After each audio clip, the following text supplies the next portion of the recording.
More than 400 of its stones are covered in swirling abstract art, almost half of all the megalithic art in the whole of Western Europe.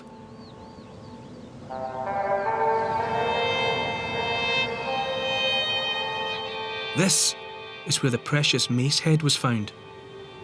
And it wasn't the only spectacular discovery.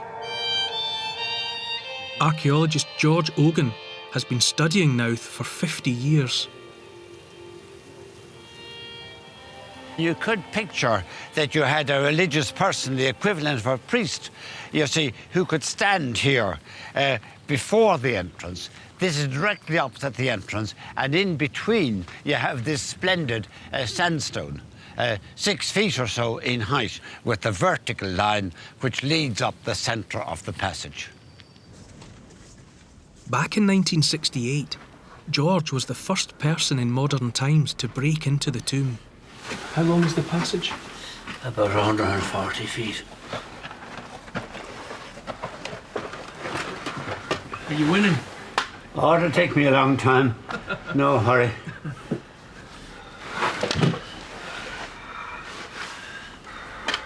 Right.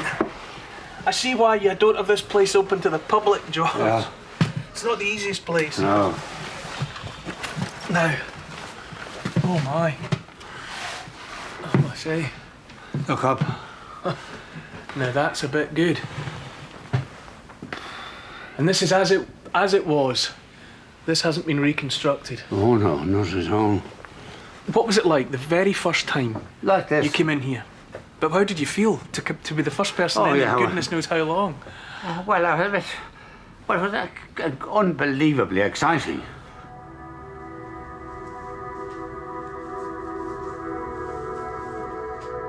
What George found were the untouched remnants of ancient sacred rites. A time capsule of Neolithic belief. Magnificent. And scattered in and around this exquisitely carved basin was evidence of something new in Stone Age society. Burnt human remains.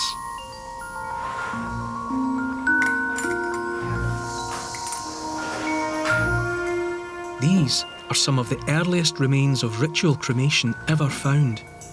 Well, the skull is the easiest to find because the skull is very distinctive. It has an inner layer and an outer layer and a bit of spongy bone in between. Although only fragments survive, under expert eyes, these remains reveal a wealth of information. Some areas of the skull are more important than others, and this part in particular is called the petrous portion of the temporal bone, and it survives very well because it's thick. And from this I can identify which side of the skull it came from. So it's useful in determining the number of individuals, because if I've got 2 left temporal bones, then I've got 2 different individuals. Forensic science reveals that Knowth contained over 100 cremated bodies. But those cremations were accumulated over centuries of use. The radiocarbon dates showed that was over approximately 300-year time span. And that works out at 1 cremation every 2 to 3 years. So therefore, cremation wasn't that common. What Laureen Buckley's work shows is that the new practice of cremation was unusual. This rarity and the discovery of the Knowth mace head suggests that it was an honour reserved for only the very highest levels of late Neolithic society. You all right? Yeah, lead on. Okay, here we go. Alison Sheridan, a specialist in prehistoric artefacts, is showing me one house that's so well preserved, people aren't usually allowed inside. Gosh, it's not the easiest place to get into, is it? No, but it's cosy. So what would life have been like for Scarabray residents, do you think? It would have been pretty comfortable by the standards of the age, because you've got this wonderful central hearth. So it may have been dark because of the roof, but it would have been warm. Okay. They've also got convenience. They have a toilet. How do you know that's a toilet and not a storage space? Well, there's actually a drain underneath it, and actually they did find poo. Oh, really? Oh, so the hard evidence is there? Yes. Remarkably, These houses also contained artefacts, the precious possessions of the people who were living here 5,000 years ago. Never found anything like this in my entire life. Miserable bits of broken stone was all I ever found. So what have we got? Anything but miserable bits of stone. These are absolutely amazing. What are they generally called if you were to group them as a class of find? Enigmatic carved stone objects. All right. Only because archaeologists haven't worked out exactly what they are.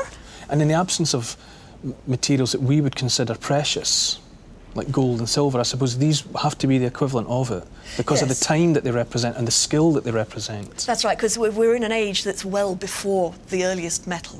Yeah. So the stone itself is not intrinsically valuable, but as an object, it meant a lot. And what about the rest of them, these pieces of jewellery or...? Yeah, in fact, they found something like 8,000 beads in this structure. In this house? Yes.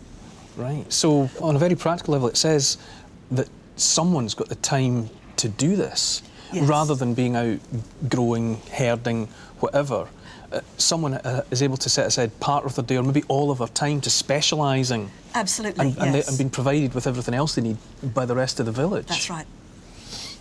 These are just wonders. Which one can I have? I'll take them all. We know where you live. But as well as jewellery and carved stones, this house also revealed a darker secret. Intriguingly, 2 adult women's skeletons were found underneath the bed, uniquely. You mean below floor level? Yes. Right. Yeah. It's as if during the lifetime of the house, they lived here, they died here, they were buried here. And they were put under the bed. It's like Granny under the bed. It was a house for the living, and it's also a house for the dead.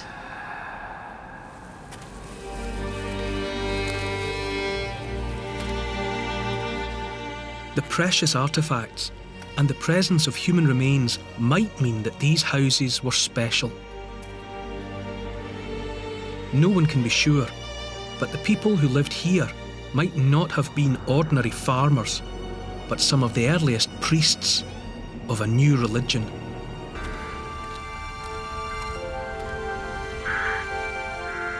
Around 2500 BC, a new generation of builders created their ultimate monument. Using massive blocks of local sandstone, they constructed something unprecedented. A ring of standing stones capped with lintels. Inside, a horseshoe of yet more stones. And at the same time, for good measure, they moved the original boulders of bluestone right into the centre. Unlike the bluestones, these gigantic sarsens were only transported 20 miles or so from up the road. But given that each one weighs anything up to 40 tonnes, well, the effort required to shift them was phenomenal. This new Stonehenge marked special days in the cosmic calendar. Spring and autumn, as well as the well-known alignment on the midsummer sunrise.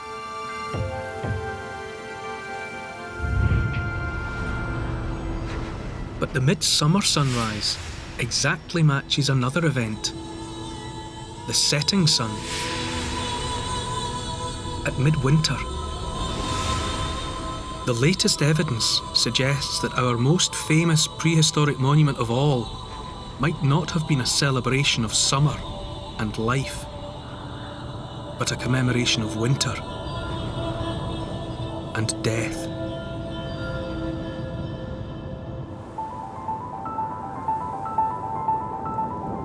Like the Orkney monuments, Stonehenge is not alone. Nearby, this field contains all that remains of an ancient site of winter gathering.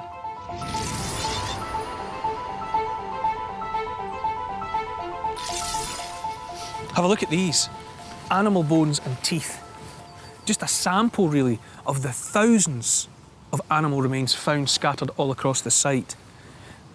These are pig bones. Piglets are usually born in the springtime, and the vast majority of the pig remains at Durrington Walls show that the adult animals were slaughtered at around 9 months. That's in midwinter. Also, the teeth reveal that the animals had been specifically fattened up prior to the feasting. And we can tell this because the teeth are rotten. What we have here isn't just casual feasting. This is one final commemoration.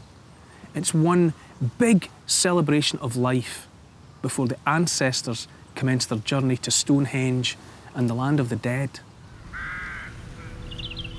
It's thought that each winter people would come here from hundreds of miles around to commemorate the lives of their ancestors and to ensure the souls of the recently dead reached the safety of the afterlife at Stonehenge itself.